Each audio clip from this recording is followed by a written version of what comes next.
verdict.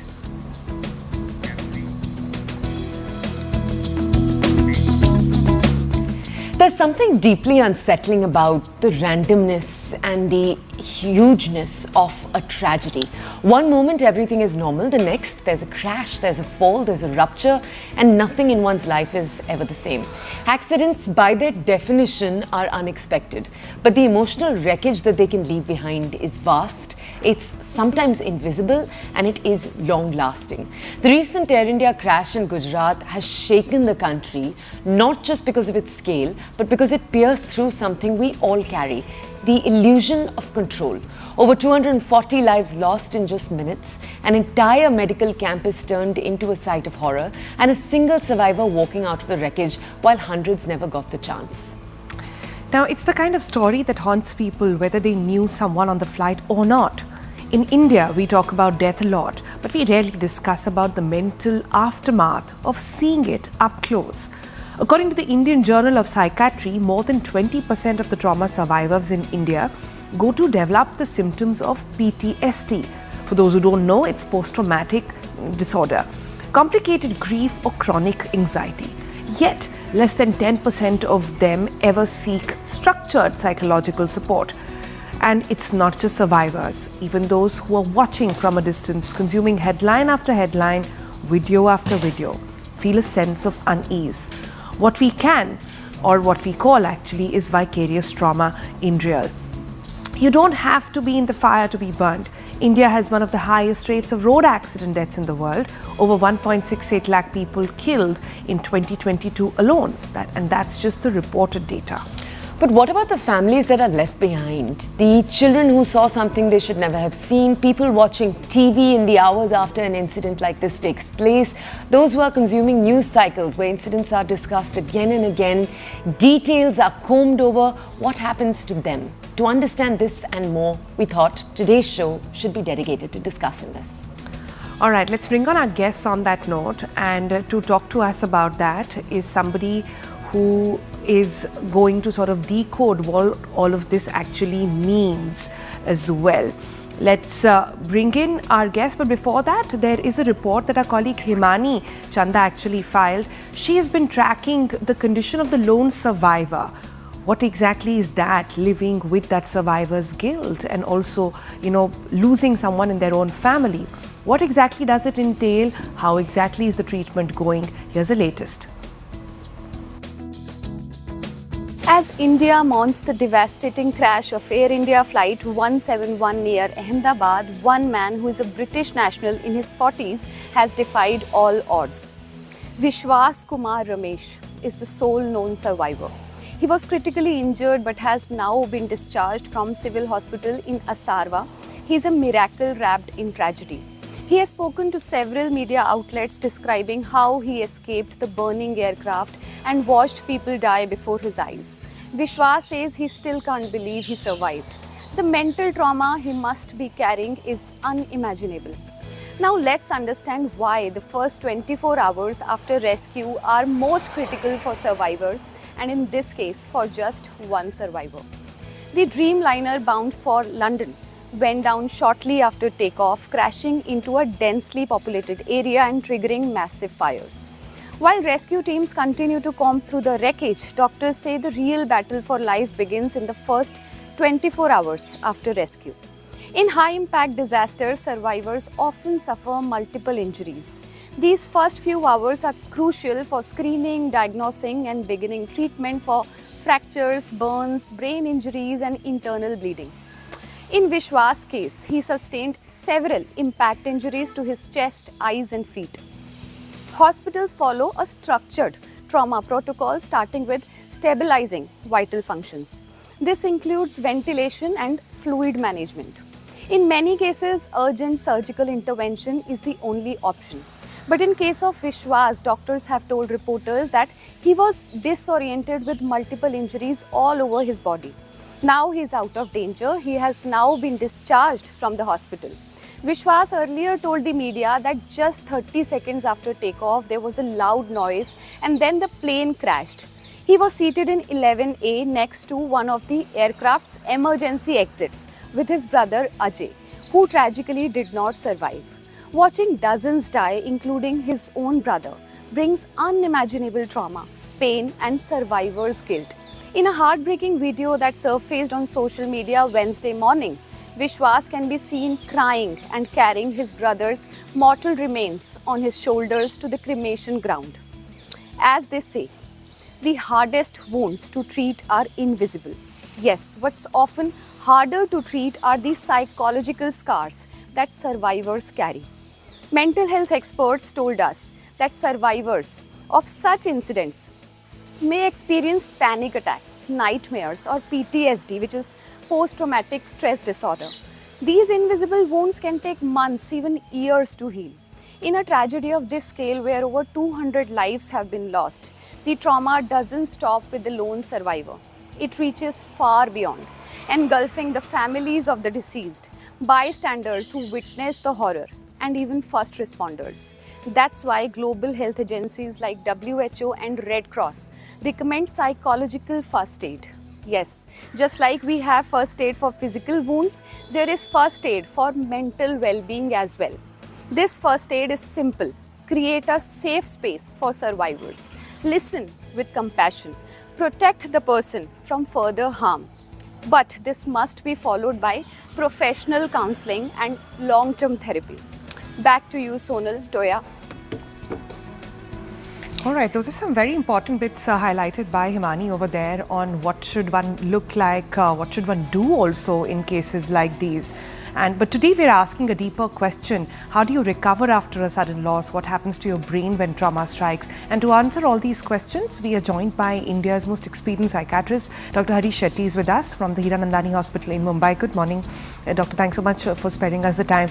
You know, one of the things that we've been reading about in this time when a lot of physical recoveries perhaps are on their way of getting cured, that the most difficult sort of injury to treat is the invisible one. It's the one that doctors cannot put a padding on, cannot give an injection or an antibiotic for. It's the trauma with which those who were around, those who were not on that flight, will also live with. But these traumas are of different kinds. I know, for example, of somebody who was in the flight right behind the Air India flight. It was an Indigo one, and they saw what happened. They were waiting for takeoff. And they live with a very different kind of trauma. Could you take us through what exactly happens in cases like these? And like some of the suggestions that Himani also gave on how does one navigate through all of this? At the initial phase, in the immediate impact phase, you're shocked, you're stunned, and you're numb. And slowly as you gather yourself, there's a spate of fear, a spate of anxiety, there is restlessness, there are nightmares, there is insomnia. And the videos which you have seen either on TV or an actual place or at the site, or if you have been a student there in the MBBS college and if you have seen that happening in front of you, the videos become memories, and the memories are associated with a lot of difficult emotions, and they become intrusive memories. As the intrusive memories come inside you, they come and go, and it creates a lot of nightmares, fear. You also suffer from something known as hypervigilance. And after a few days, you tend to feel that this accident is happening around me. A small noise might awaken you, and you might feel that the plane is falling in front of you, and you might run away from the place. Hypervigilance is also a very important symptom that happens at that point of time. Some people, after this, become numb, they become withdrawn, they become isolated, and they just keep quiet and remain indoors. Some would want to talk about it continuously in a relief camp or inside the family. Even when the TVs have shown this accident a million times, it might create memories and intrusive memories which has very, very strong emotions associated with it. Having said that, as time passes, anxiety can remain, memories can continue, causing debilitation in terms of functioning. You can't function, and you become very scared, anxious, and numb. At the same time, you might get flashbacks as if the event is happening right in front of you. And you might react to the event as if you should react when it's actually happening. The mood goes down, depression can set in, and fear and sadness can be two emotions that can run through your mind all your life if you've not taken any help. At the same time, there are existential questions. Why should I live? People who have survived this have survivor guilt. Why did I not go away with them? Why should I live? What is the purpose of life? And irritability and anger can be one of the most important symptoms that can last throughout life. Along with that, people who have irritability and anger might have alcohol to bring down the symptoms. And so in areas where there are such events, incidence of alcoholic intake also increases. Having said that, at this point of time, I strongly believe that the Tatas or the government should provide mental health relief as a right. Insomnia, intractable insomnia, can't sleep at all throughout the night. I just get memories, I just get dreams, I just get nightmares, and I feel there's no point in living. I should end my life can also be a hallmark symptom. Hypervigilance and hyperarousal made people jump down the train after the train blast in Bombay a few days later, when somebody said there's a smoke in the train and they felt it was a bomb, and 28 women, more than 28 women jumped down the train and they were run over by a train from the opposite side. Similarly, an event at Latur, Usmanabad, after an earthquake, when you stayed in the tent, any noise of a truck they felt the earthquake was coming there, they would run on the road out of fear and they would refuse to come inside. After a long time, the houses which were built were occupied. Otherwise, they would build small thatched houses around that area and they would want to live in safer places than houses built by bricks and mortar.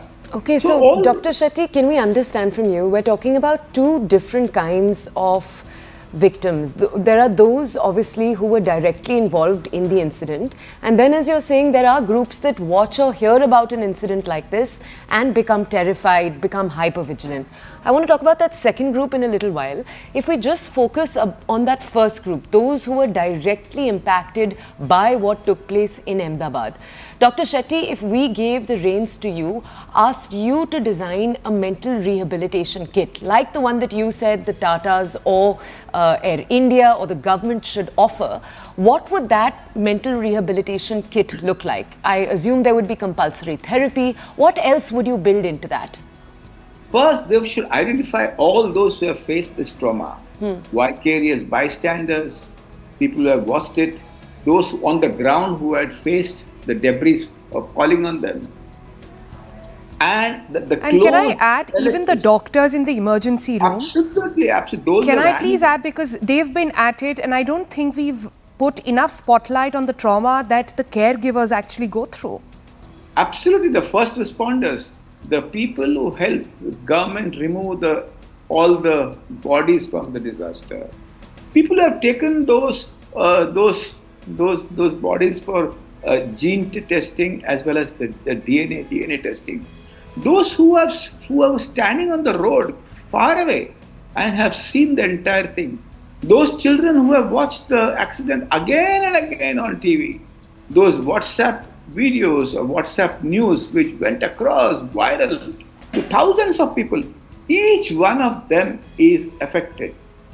First of all, general information about managing trauma, vicarious trauma, should have been shared on TV shows, in newspapers and all over print, which means share your feelings with your loved ones, don't lock it. Locked minds are dangerous. They're like time bombs. They can explode anytime in your life. Number two, be with children and do not hide what happened. Allow them to process the feeling. Allow them to share what happened. Allow them to draw, play, and use various other methods by which they could express their pain. When you do this, what happens is you quarantine the memory. You actually deal with the feelings associated with memory. Why do memories become strong? Because the feelings are interwoven with the entire video. And as you quarantine the memory, identify those close members of the family who are repeating the incident again and again. I told him I did not want him to go on the flight. I told him he should have taken the flight after 8 days, but God took him over. Identify them and reach out to them and provide counseling. Don't wait for them to come to the hospital. Mental health intervention, when there is stigma and shame and when there is poor awareness, you need to reach out to families in their homes. And we have done that in the past in various disasters. As they reach out, there will be one mistake which everybody does. We don't want to remember this event. You please go away from here. I have faced this in many disasters.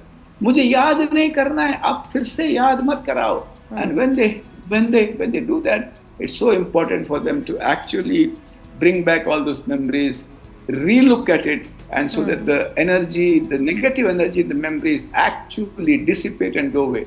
Along with that, what is also extremely important is they hide the photographs of the people who have died.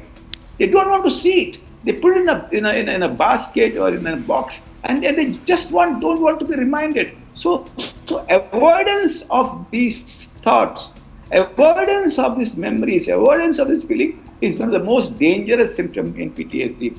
Bring them back, allow them to watch, allow them to cry, allow them to grieve, allow them to make a photograph and put it on the wall along with the God so that they pray to their members of the family. At this point of time, there will be anniversary reactions also. On the same day, in the next month, you might get again a spate of symptoms. Be aware of the anniversary. Government of India or Tata should provide counseling services for every relative, every vicarious, every person who have seen this across on the TV. Dr. Shetty, it's a good thought.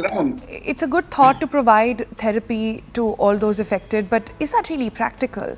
I'm thinking also of people who were on the ground. I was listening and reading about a story of a tea seller, of a woman who lost her kid. He was 12 years old or so, and he had gone to the hostel there to provide, coffee, tea or whatever during lunchtime to all of them. And she's lost the only breadwinner. These are people who live on the streets. I mean, how practical? It is possible, ma'am. I'll explain to you why. When in COVID, we had the will, the perseverance and the commitment to reach every Indian. Why is it not possible in mental health? It is possible. It is possible. If you could have reached out to every person in the house at the time of COVID, got him tested, got him fed and hospitalized, and it was like as if it was a war, and we were helping them. Okay, so I take your point, and I really hope that people are listening and the stakeholders are listening and they act on it. My question to you is slightly different though, Dr. Shetty. It's been 2025 has been quite a year. People go on a holiday to Kashmir, they get shot at. You are going to work or going anywhere in a train and there is an accident. You go rejoicing your favorite team's victory and there's a stampede. You're going on a holiday and the plane crashes, you're sitting and having lunch, something happens. To top it all, we're not in the best geopolitical conditions. There are wars breaking out in different sectors. The Gaza videos are just too horrific to look at. For people who are just processing all of this, perhaps not head on, but somewhere inside something is getting affected. How does one address it? Of course, there will be people on the spectrum who will be more affected than the others. But for those who are feeling that something's not right with me, how do they address the issue? India is in a chronic disaster syndrome. At the same point, you get stress inoculation. At the same time, we are getting dehumanized to what is happening around us. General information for everybody should be given on various platforms instead of rumors associated with the wars or the accident. That is number one. Number two, schools, colleges and workplaces should provide decent counseling or general counseling to every employee and discuss wars, accidents and traumas which have been happening. Number three, a lot of normal people who have not been very affected should be exposed to yoga, vipassana and other forms of meditation and exercise. Sleep hygiene should also be one of the most important interventions which generally should be shared so that people sleep early. Number 4, sharing of feelings is as much as sharing of food inside your house. Sharing of feelings is as much as sharing your wealth inside the house. Sharing of feelings is as important as sharing of God's name. And this has to be part of our living. And the 4th thing is, from that, pick up high risk, those who are really very affected, those who don't sleep and those who have other symptoms, to be directed to the closest department of psychology and psychiatry in the district where they live, and they should also be treated. The point is, it can be done.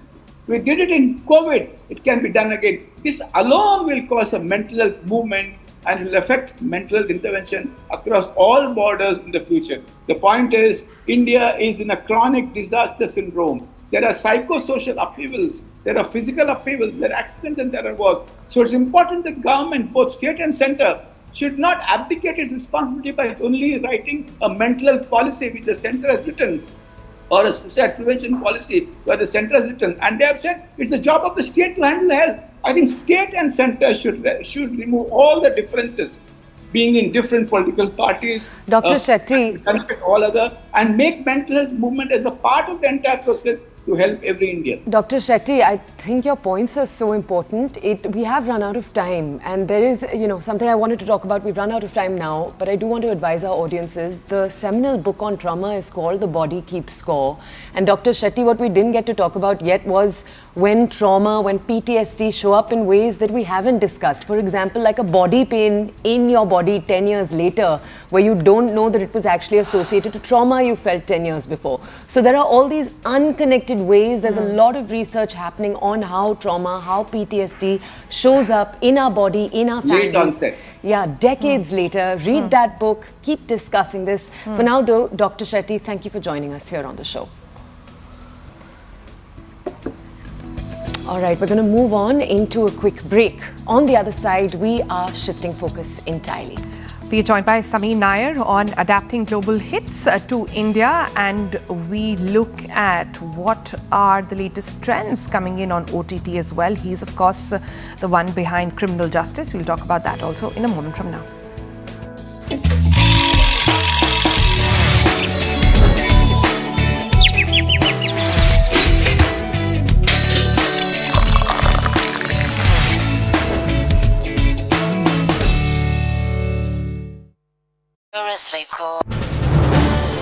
This is News 18 Network.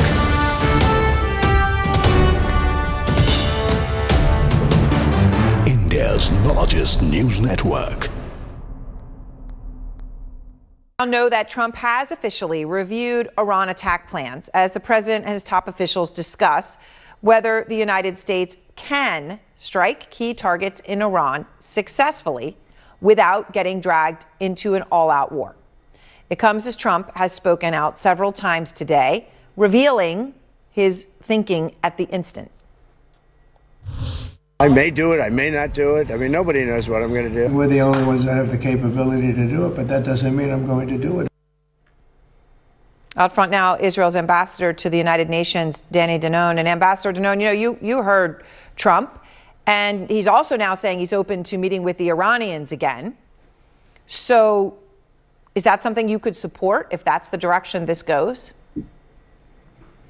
Well, I can tell you about our actions, what we have achieved in the last 5 days, the way we pushed back Iran's nuclear program, and what we are doing as we speak.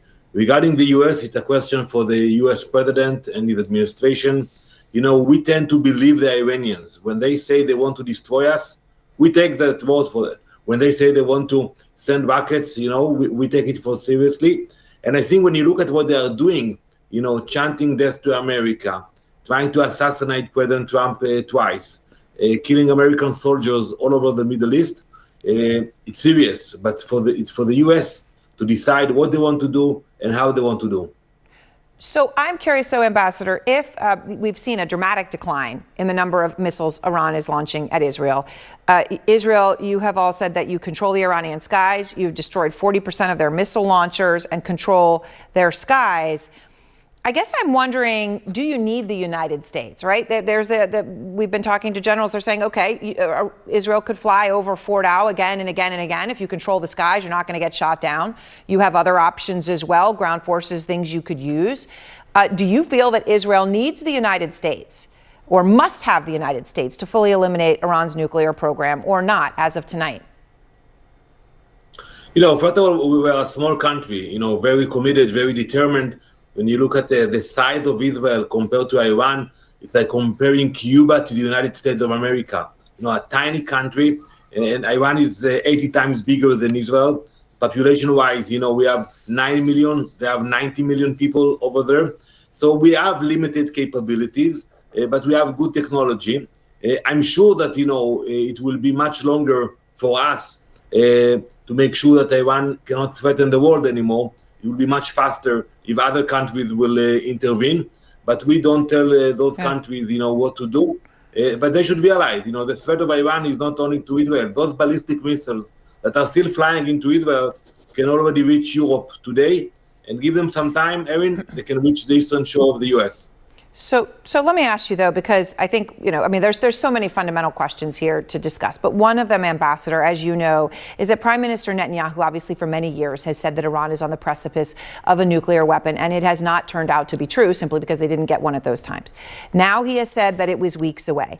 I ask you about this because United States intelligence, we have reporting, has concluded, and we heard this from Tulsi Gabbard, that Iran was not actively pursuing a nuclear weapon at this time. And in fact, had they chosen to do so, which intelligence said that they had not, they would have been 3 years away for delivering one. But Israel launched this attack essentially saying Iran was days away. So somebody's just either really, really wrong or not telling the truth. Is it U.S. intelligence that's doing that? Well, let's analyze it. First, listen to the word of the Ayatollahs. They speak about the destruction of Israel. They have a plan to do that, and they spend billions of dollars every year to make it happen.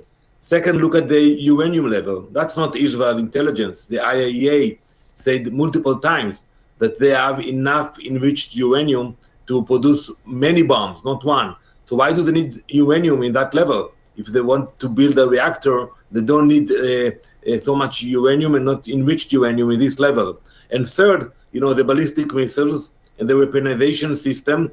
So, people expect us to wait, but until when? Until they actually launch the missile into Israel, and then what? So we got the information that they are moving fast. They are ignoring the international community. The IAEA spoke about the inspector that they cannot go there, and for years they lied. So we cannot wait. Maybe other countries felt they can wait longer, but maybe they don't feel threatened by Iran like we will. But after October 7th, we don't take any chances. And once we know that Iran has an extermination plan against Israel, we don't take chances.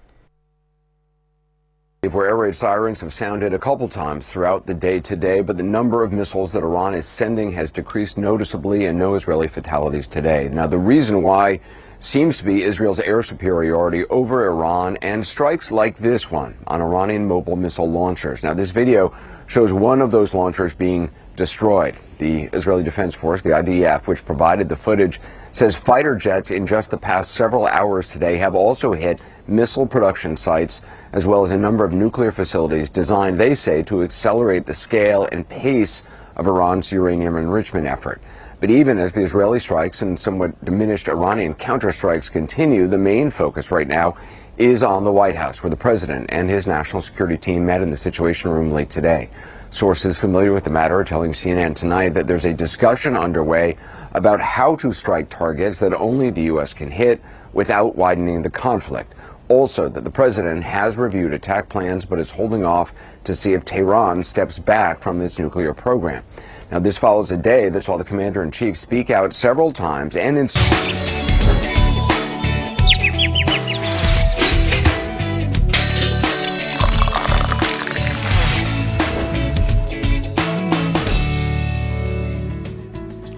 Welcome back. You're with the Breakfast Club, and it's time to take you through a person of interest. If there's one person who has consistently reshaped Indian entertainment across formats, genres, and even platforms, it's our guest today. As the managing director of Applause Entertainment, Sameer Nair has built a studio known for backing stories and are sharp. They are ambitious. They are culturally relevant as well. So, the new season of Criminal Justice, right with Pankaj Tripathi at the helm, has returned. And it is already one of the most quietly compelling in the streaming space. But it is just one more example of what this organization is capable of. Behind the show, behind many others, is a mind that understands both storytelling and scale. And over the last few decades, he's become almost synonymous with the evolution of this industry.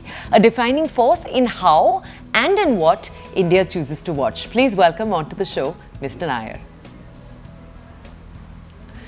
Good morning. Let's talk first a little bit about Criminal Justice. Can you tell us a little bit about over the last few years, because it stood out for its storytelling, but it handles the Indian legal and the prison system without any sensationalism, and it's really been loved for that.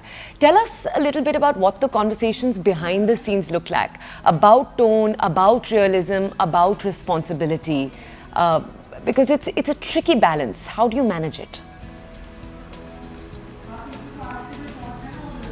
Well, see, Criminal Justice was originally, it's a British show, it's a BBC show. It was created by Peter Moffat, and Criminal Justice was supposed to be the criminal justice system. So, it's how the system works and what happens.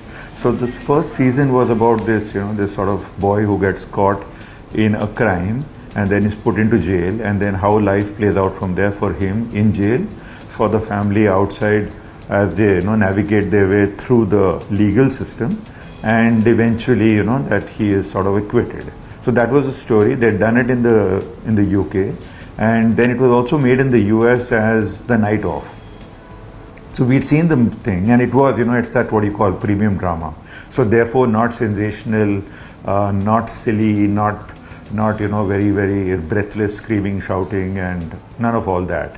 So taking off from there is where we started, and we sort of fixed a few things in the first season of it. So we made the character a middle of the road, regular Hindu boy.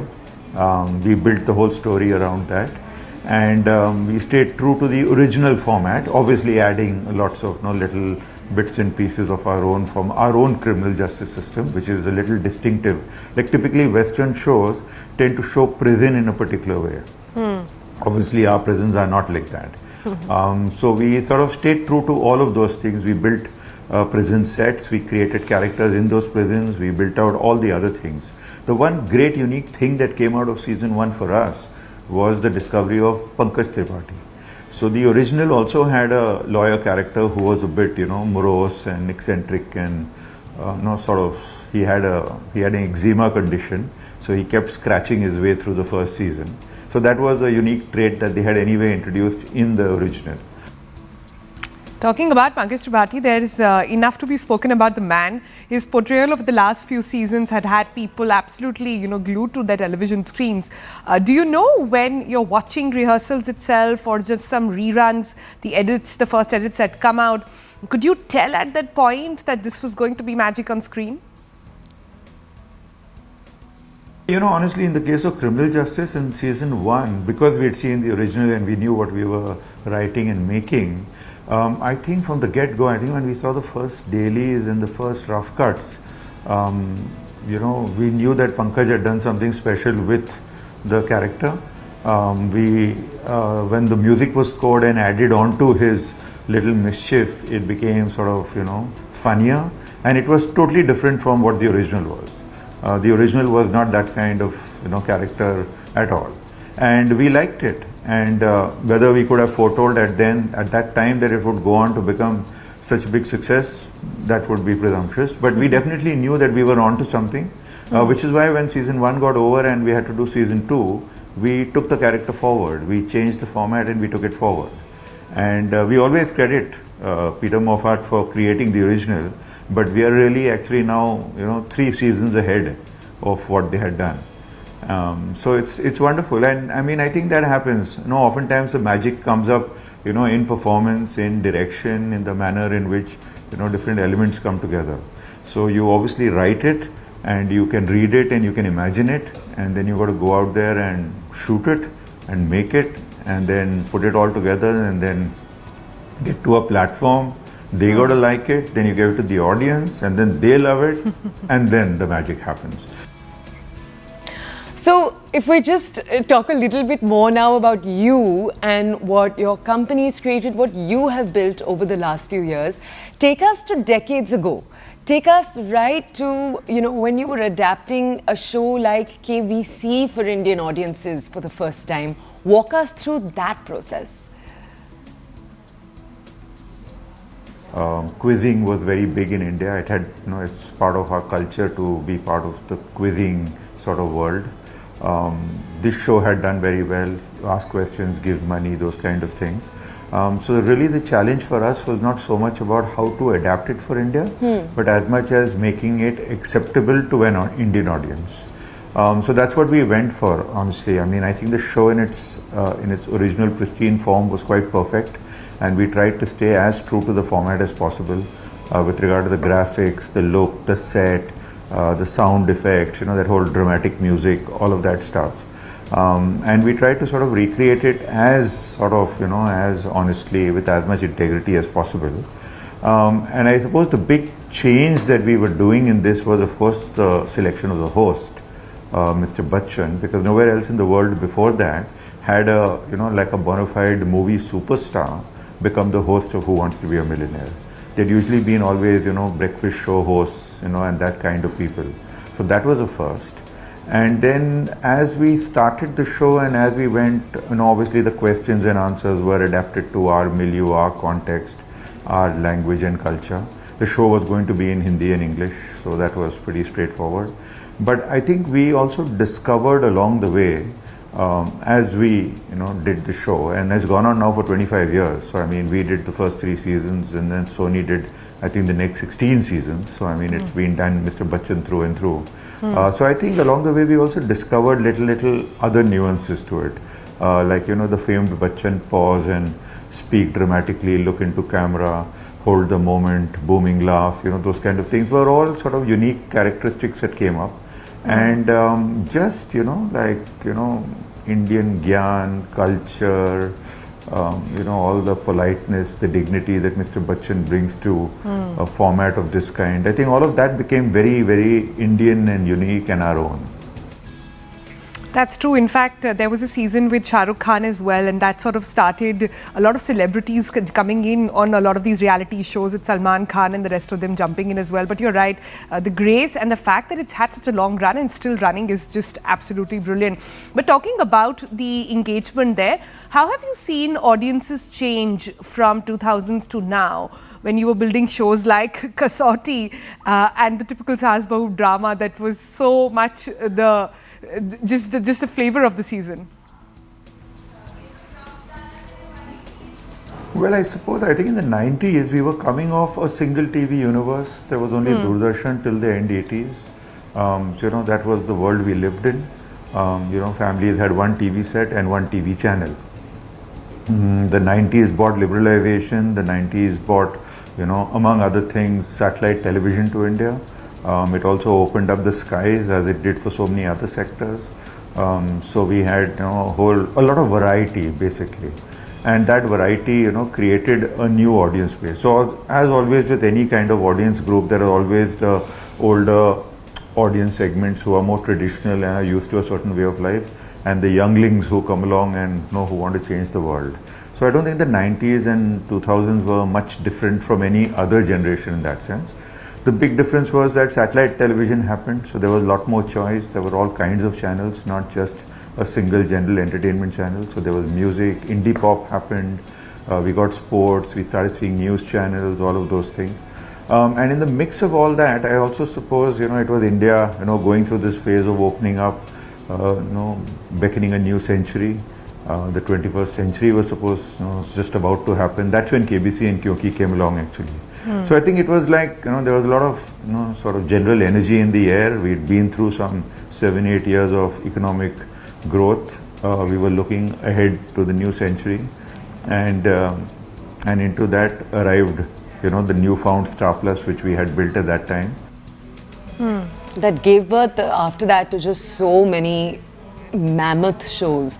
But can we talk now about the shows that Applause has been creating over the last few years? So the very, very cool thing I think that you guys have been putting out again and again is turning historical events into films, into TV shows. Walk us through what that process is like. How true are you to a script, for example? What's that balance of factual accuracy to a little bit of masala? Just tell us. Doing Scam, for example, Scam was an idea that I had wanted to do for a long time, so we had been talking about it, but you know, in the context, in the way that TV existed, Indian TV existed through the 2000s and 2010s, it was not really designed for that kind of programming. Then luckily streaming came along. So when streaming came along, it allowed us to tell a story in that format, 10 episodes, 40, 50-minute episodes, and in a richer, more deeper way of storytelling. So that was wonderful. A Scam is something we wanted to do. We bought the rights to the book. We researched it heavily. But always when you're telling a story, and that too of a particular contemporary period, there's this matter of what is the fact and then how you tell it. So that's where storytelling comes in. So you've got to obviously keep a very eagle eye on factual accuracy. But there's also this thing about entertainment and storytelling and emotion. So you're literally breathing life into these people, into these characters that you've read about. And a lot of the individual daily life, daily behavior, things that may have happened in a meeting, how they refer to each other in a family situation, what kind of people they were, is really things that we imagine in that sense. You do a lot of research, a lot of people talk about a lot of things, but finally it's the actor, the director, the writer, and us as creators who sort of put this whole thing together. All right, Mr. Iyer, that's all the time we have. But thank you so much for sharing the insights of what goes into making some really cool drama back in the 90s and even one that is capturing audiences now. Thank you so much for your time. Let's move on now to our Overdrive segment. Does the Tata Harrier EV deliver on its promises? Overdrive puts the electric SUV to the test, pushing it to its limits on the tracks and also off-road. Let's take a closer look at the review. Let's find out if this EV is the real deal and how it separates from other EVs on the market. Take a look.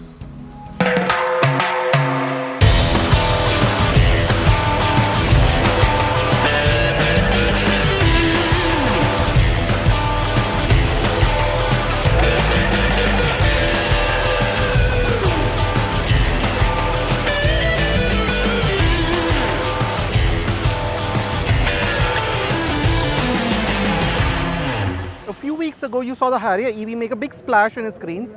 We're finally getting behind the wheel today for a very short time. But as you can see from the setting around me, it's quite different. It's an off-road course at the Budh International Circuit. We're also going to drive it on track for a little bit. So let's see what the Harrier EV can do in these kind of conditions. Just for a quick refresher, the Harrier EV makes 158 PS from its front motor and 238 from its rear one. But the maximum combined output is 313 PS, while torque is 504 Nm. There's 50-50 weight distribution, and the SUV can do 0 to 100 kmph in 6.3 seconds, as you will see later in this video. It has a limited top speed of 180 kmph. So now we're just getting behind the wheel of the Harrier EV on the prepared off-road course that you just probably have seen from the outside. Now I'm being instructed to first go into a rock pit. This is a completely standard Harrier EV. We're driving it in one of the off-road modes that it has, in the rock and crawl mode. I'm sure you'll be able to see from the outside how it does. So as you can see, the off-road assist sort of managing traction between the two axles, and it's sort of like a cruise control but for off-road situations. And yeah, it's quite simple. I didn't really have to do anything, just steer the car wherever I had to go.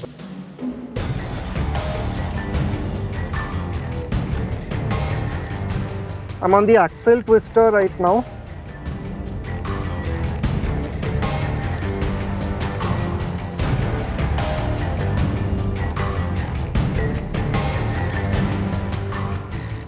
So we just tried the negative side incline in the rock and crawl mode.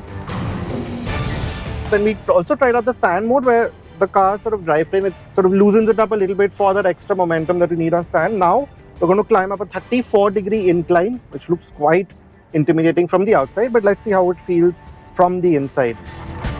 I can only see sky right now, I can't see anything else. Now that dip by itself, I think even though we didn't use a hill descent control, I think the car managed pretty well with the traction that was on offer. And just on the brakes, it was quite nice. Now we're trying a more advanced version of that side incline test that we did. So again, we're in the same mud and ruts mode, so let's see how it performs. As you can see, I'm barely held on to my seat. The car is at a massive angle.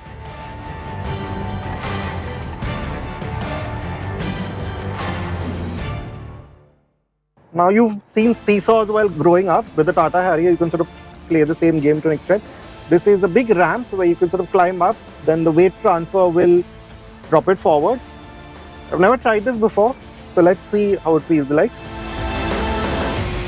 Now I'm in this V-shaped ditch, which shows the approach and departure angles, and yeah, like with these quite steep inclines, this car is managing that reasonably well.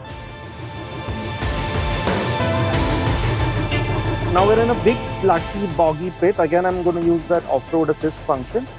I don't really have to do anything aside from sort of steering. So let's see what this car does.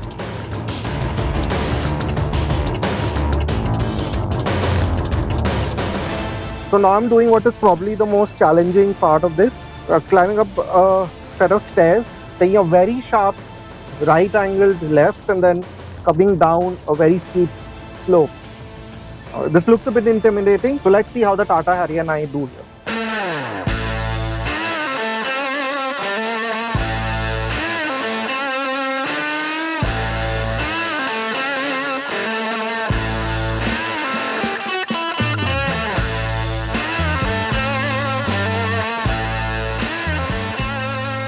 Now we're on the main straight of the BIC to see how fast the Harrier EV can actually go. It got quite a lot of power from the two motors, so let's see what it does. We're again going to be doing pretty high speeds. Alright guys, on the count of 3, 2, 1.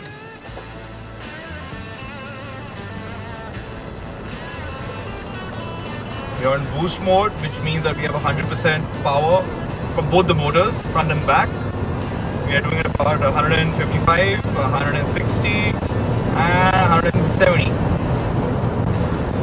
So as you can see, we can very comfortably go beyond. So car is far more capable, but we have some restrictions by the BIC guys, so we can't go past 170. Now as you can see, we're just going to drive very quickly around the BIC. You saw what the Harrier EV could do from a standstill.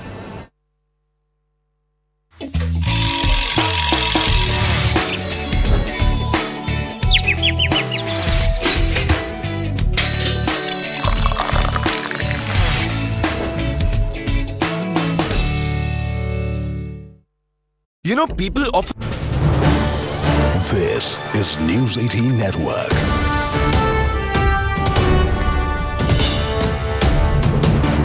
India's largest news network. Now know that Trump has officially reviewed Iran attack plans as the president and his top officials discuss whether the United States can strike key targets in Iran successfully without getting dragged into an all-out war. It comes as Trump has spoken out several times today, revealing his thinking at the instant.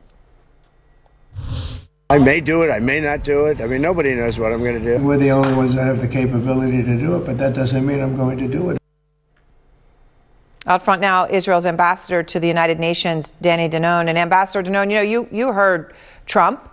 And he's also now saying he's open to meeting with the Iranians again. So is that something you could support if that's the direction this goes? Well, I can tell you about our actions, what we have achieved in the last 5 days, the way we pushed back around the nuclear program and what we are doing as we speak. Regarding the U.S., it's a question for the U.S. president and his administration. You know, we tend to believe the Iranians. When they say they want to destroy us, we take that word for it. When they say they want to send rockets, we take it for seriously. And I think when you look at what they are doing, chanting death to America, trying to assassinate President Trump twice, killing American soldiers all over the Middle East. It's serious, but it's for the U.S. to decide what they want to do and how they want to do. So I'm curious, though, Ambassador, if we've seen a dramatic decline in the number of missiles Iran is launching at Israel.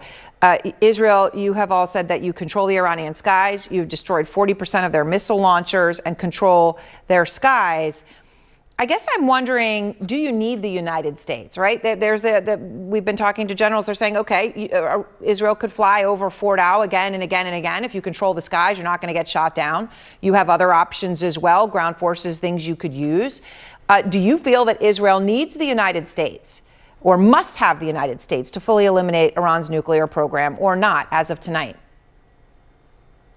First of all, we were a small country, very committed, very determined. When you look at the size of Israel compared to Iran, it's like comparing Cuba to the United States of America. A tiny country, and Iran is 80 times bigger than Israel. Population-wise, we have 9 million, they have 90 million people over there. So we have limited capabilities, but we have good technology. I'm sure that, it will be much longer for us.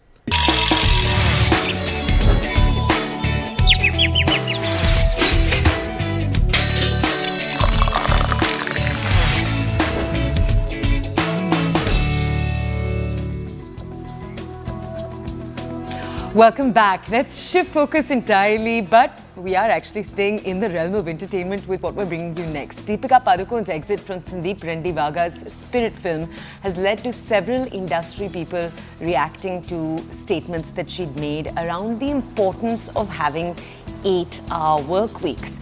You also have Genelia Deshmukh, who is one amongst them. She's now entered into this. Now, a lot of this and more in our entertainment wrap. This is Kaveri bringing you all of those. Enjoy it. We'll see you tomorrow. Bye-bye. Well, now, moving on, Genelia D'Souza is facing online backlash after commenting that working 10-hour or longer shift is not impossible, a remark that has sparked widespread debate over the work hours in the entertainment industry. The controversy comes amid ongoing discussions surrounding Deepika Padukone's reported request for an 8-hour workday on set. Actor Chitrangada Singh also weighed in, saying that if Deepika wanted such a demand, it's her privilege, adding that boundaries in the work hours should be respected. Take a look at our next report.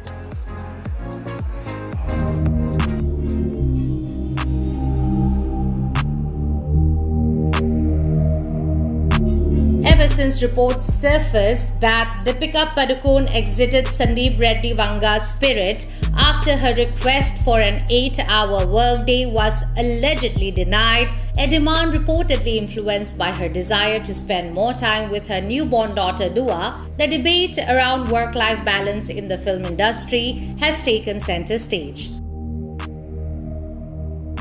The issue has sparked widespread conversation everywhere. The latest celebrity to join the conversation is actress Genelia D'Souza, a mother of 2. In an interview with Zoom, she spoke about how 10-hour work shift may be tough but not impossible. She further went on to talk about how some days she's even worked a 10-hour shift and extended to 11 or 12 hours even, depending on the situation. Genelia's comments, however, has drawn major criticism. While some blatantly criticize the statement as an example of women against women, several users also pointed out that her circumstances are different from Deepika's, noting that Genelia's children are older, whereas Deepika is a new mother caring for a toddler. Critics argued that public figures must be mindful of the influence their words carry, with some calling on Genelia to show greater empathy. Another voice added to the discussion is actress Chitrangada Singh, who offered a more nuanced view. She emphasized that work schedules often depend on the specific demands of a film's production, including the director's vision, timeline, the producer's constraints, and financial limitations. The actress further went on to say that it's Deepika's privilege to say yes or no to a project, depending on the time she's able to manage. Notably, veteran filmmaker Mehrotra had earlier spoken in support of Deepika Padukone. Actors Ajay Devgan and Neha Dhupia have also publicly backed her decision to step away. As for the controversy itself, reports suggest that Deepika exited the film following a disagreement with director Sandeep Reddy Vanga over several terms. These allegedly included her request for an 8-hour work shift, a share in the film's profits, and her preference not to deliver dialogues in Telugu. Following her departure, Vanga posted a series of scathing tweets. While not naming anyone directly, it appeared to be aimed at the situation.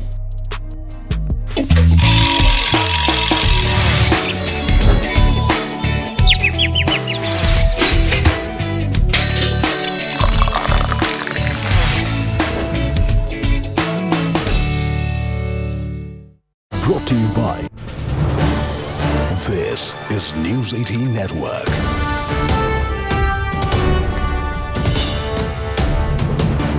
India's largest news network. Now know that Trump has officially reviewed Iran attack plans as the president and his top officials discuss whether the United States can strike key targets in Iran successfully without getting dragged into an all-out war. It comes as Trump has spoken out several times today, revealing his thinking at the instant. I may do it, I may not do it. I mean, nobody knows what I'm going to do. We're the only ones that have the capability to do it, but that doesn't mean I'm going to do it. Out front now, Israel's ambassador to the United Nations, Danny Danon. And Ambassador Danon, you heard Trump. And he's also now saying he's open to meeting with the Iranians again. So is that something you could support if that's the direction this goes?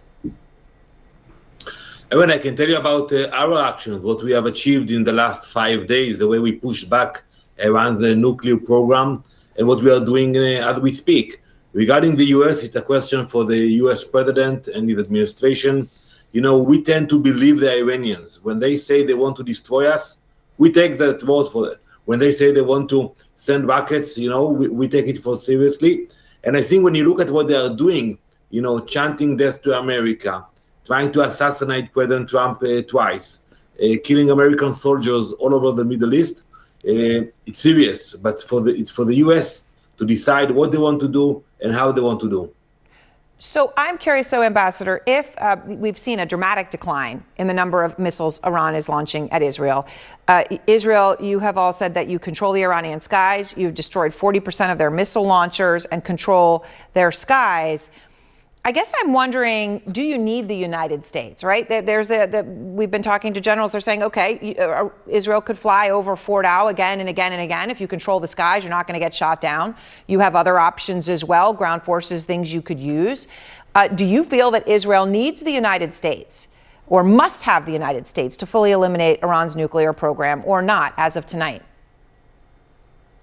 First of all, we were a small country, very committed, very determined. When you look at the size of Israel compared to Iran, it's like comparing Cuba to the United States of America.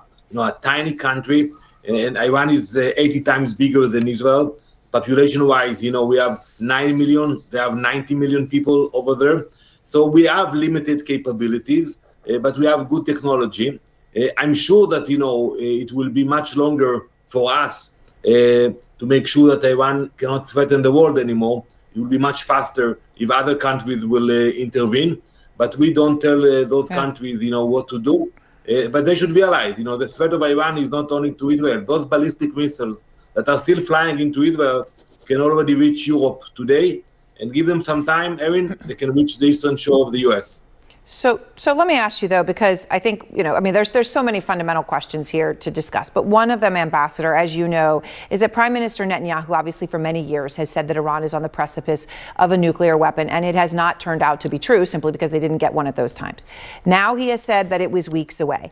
I ask you about this because United States intelligence, we have reporting, has concluded, and we heard this from Tulsi Gabbard, that Iran was not actively pursuing a nuclear weapon at this time. And in fact, had they chosen to do so, which intelligence